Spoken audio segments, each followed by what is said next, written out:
Hello and welcome to Captain's Dry Dock, and in the episode today I'm making a case with additional light and sound effects for my Star Trek Type 2 phaser.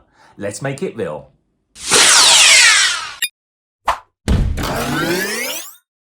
Let's start with a brief. I wanted a protective case with interactive light and sounds that looked like it could have lived in the Star Trek universe to protect this. That's the point in question. I've been using a cloth bag to protect my previous build, which was this Type 2 phaser, so please check out that video. And I bet that many collectors and makers out there have done likewise. In fact, I know a few collectors that use pillowcases to protect their props, but I wanted to give mine a home, a place that's worthy of the look and feel of the Star Trek universe. And so I wanted to make a case which has all the interactivity as what you can imagine a Star Trek prop would always have.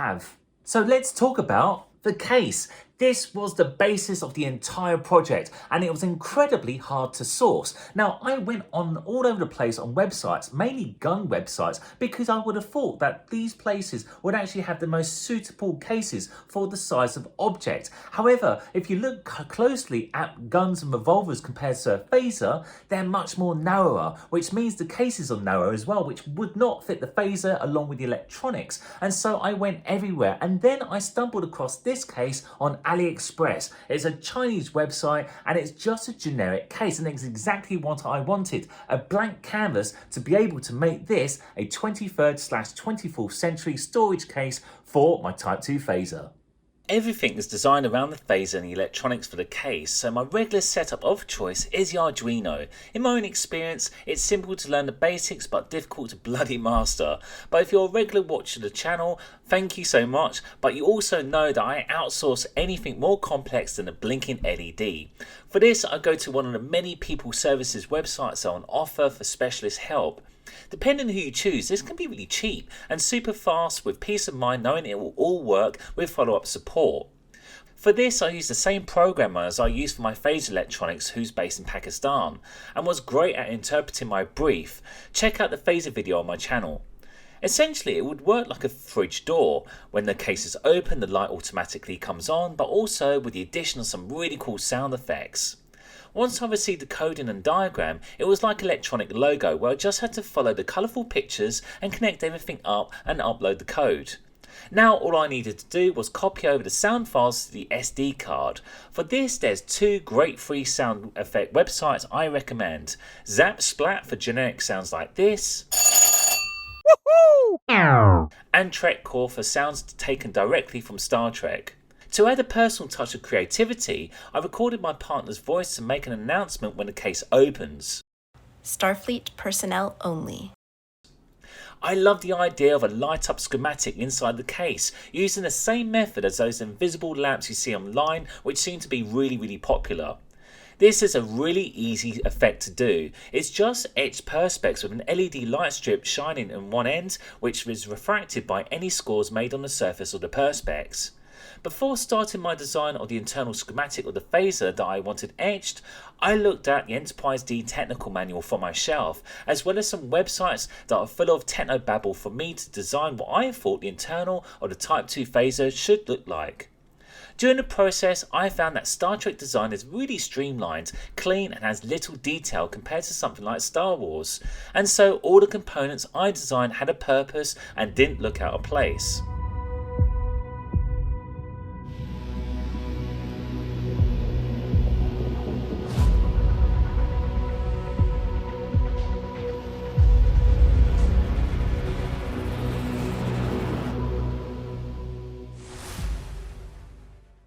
From phaser to laser, well, I mean laser cutting. So to achieve the effect that I want, I need a laser cutter. Now, there are plenty of them out there. However, they are super expensive. Okay, you can get cheap ones, but they're mainly for etching, which you can get on Amazon. But this, I need it to cut as well. And those machines cost around about £1,000 to £2,000 at the time of filming. However, thankfully, I know a few people who work in the maker industry who actually have access to a laser cutter. So what I'm going to do, I'll save this, I'll send them the file, and they can get that cut into any material that I want. I looked at making the frame housing that would hold the perspex screen in place, as well as the LED light strip.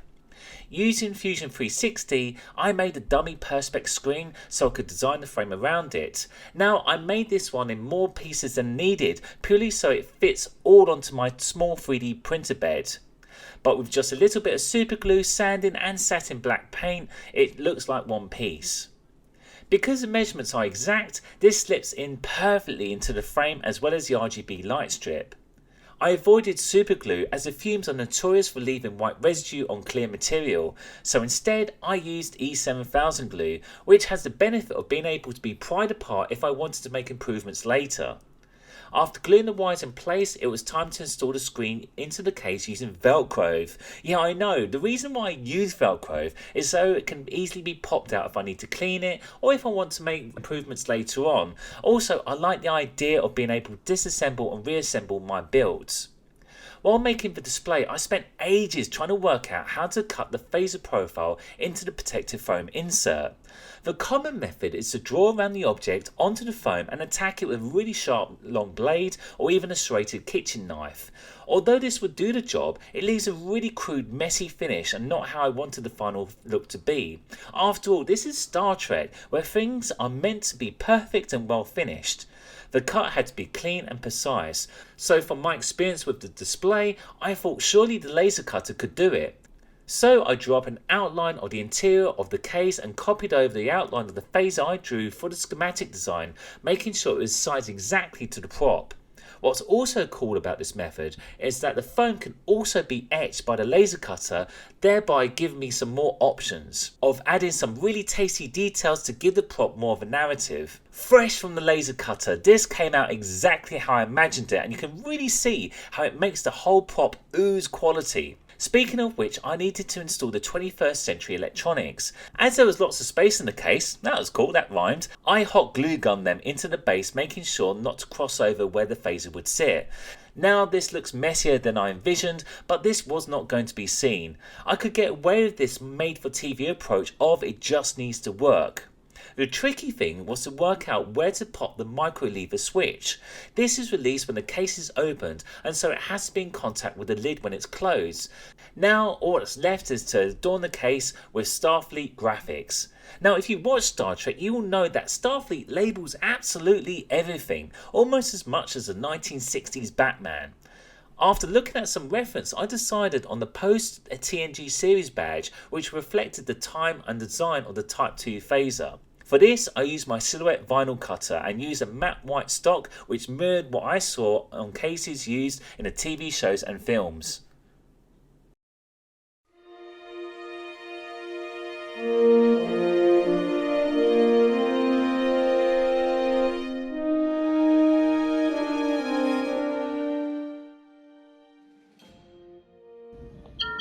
Starfleet personnel only.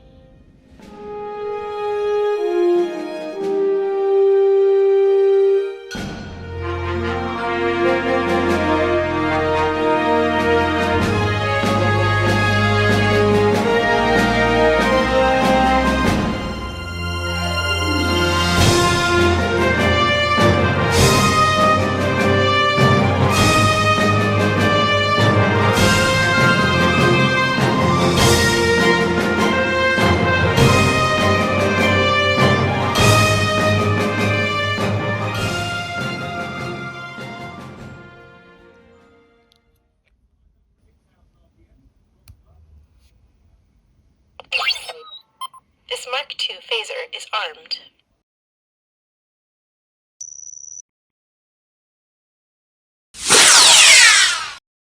And now we come for the typical YouTuber ending. If you haven't subscribed, click on the button down below if you want to see more content like this. And if you are a subscriber, click a like or leave a comment, and I will answer any questions that you have about this project, and I'll be happy to get back to you. But in the meantime, my name's John Child.